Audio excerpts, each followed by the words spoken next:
Ito po yung biyahe natin ng Biyernes ng madaling araw mga kabiyahero.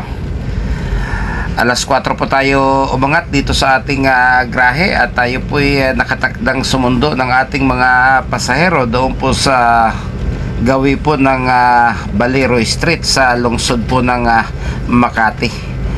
So pagkakuha po natin ng ating mga pasahero, sila po ay ating dadalahin doon po sa isang event place or isang resort doon po sa lungsod ng Tagaytay, yung pong tinatawag na Montbida Resort mga kabiyahero.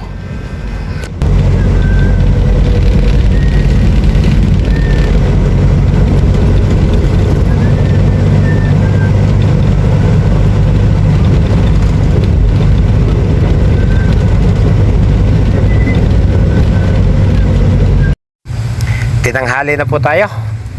Yung pong reporting time natin alas 5 6:40 na po ng umaga tayo nakalis doon po sa bahagi ng Makati area. So pagdating po natin ng Tagaytay, tayo po'y kumana ng Mahogany Road.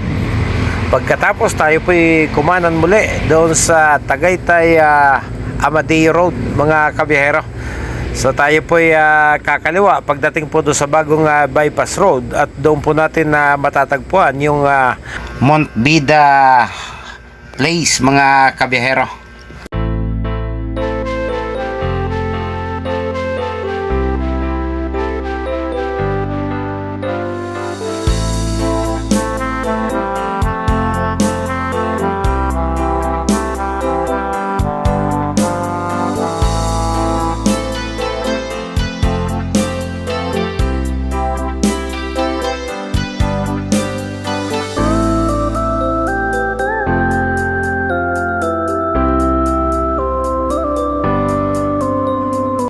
So ito po yung crossing ng bagong bypass road.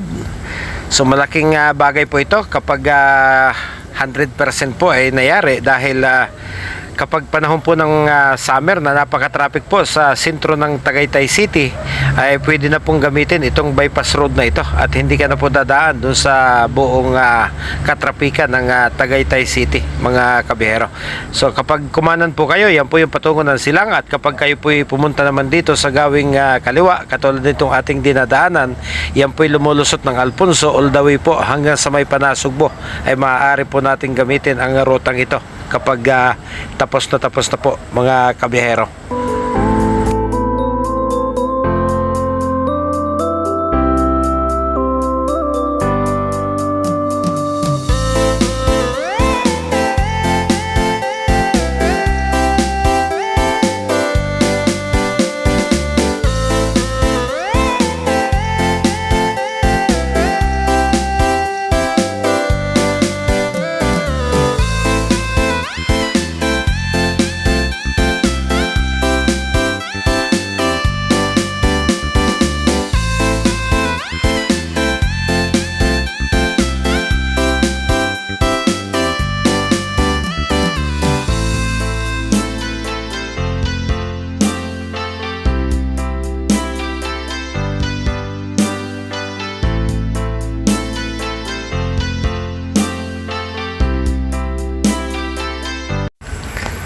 Ayan, bali dalawang bus po ng Gold Line at isang coaster. Sa coaster po tayo na-assign sa araw na ito. May dalawa na pong Gold Line na nauna dyan sa unahan. Yung isa po sa Araneta, Cubao nag-report, at kami pong dalawa nitong isang bus doon naman po kami sa Makati kumuha ng aming pasahero mga kabihero. So ang problema, hindi po natin makukunan yung loob. Medyo malayo pa po yung lakarin dahil maliliit po ang kalsada. Kung kaya't hanggang dito na lang po, pakalampas ng gate, yung ating drop off point area mga kabiyahero.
Okay mga kabihera, merienda po muna tayo. Mag-aalas 5 na po ng hapon para medyo busog po tayo bago bumaba ng Maynila.